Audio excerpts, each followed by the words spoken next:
Hey everyone, welcome back. So DE buffed this weapon again, and they actually changed the way it works with mod interactions and buffs, so we're going to take a look at that today. The build has changed slightly and now it looks like this. I'm running both sacrificial mods so that I can get that higher crit chance bonus, and I can pretty much guarantee only oranges on my heavy throws. So what changed on the build?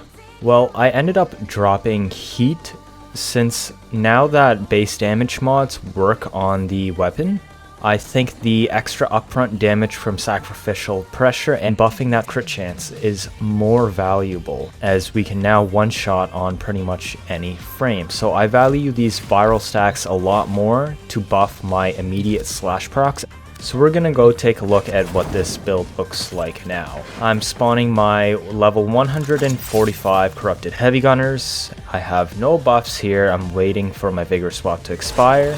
It does pretty respectable damage at this point.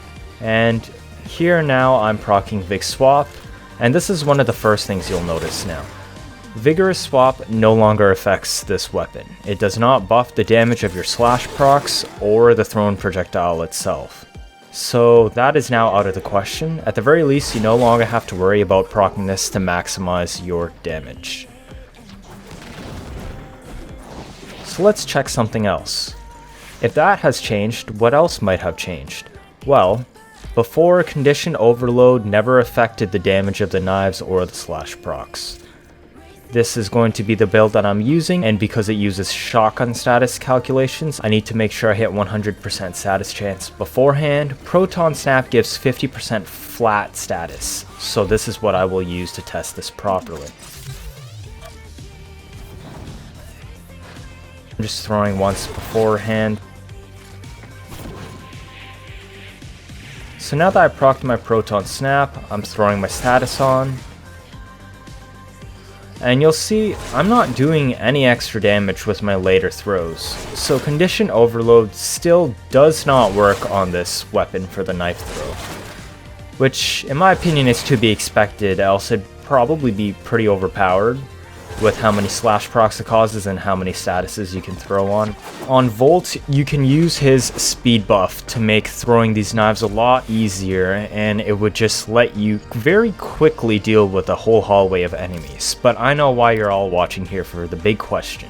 The big question is, does Mirage still get the benefit from her clones? So we're gonna switch to Mirage now. I'm gonna pull this config out. And let's spawn those corrupted heavy gunners one last time. I'm gonna head on right over, and here we go.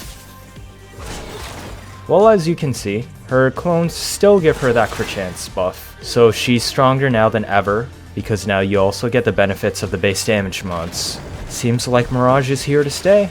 I still would not recommend getting ribbons for this weapon, because DE could still change it in the future. Alright, that was it for this video. Thank you for watching, and see you all in the next one.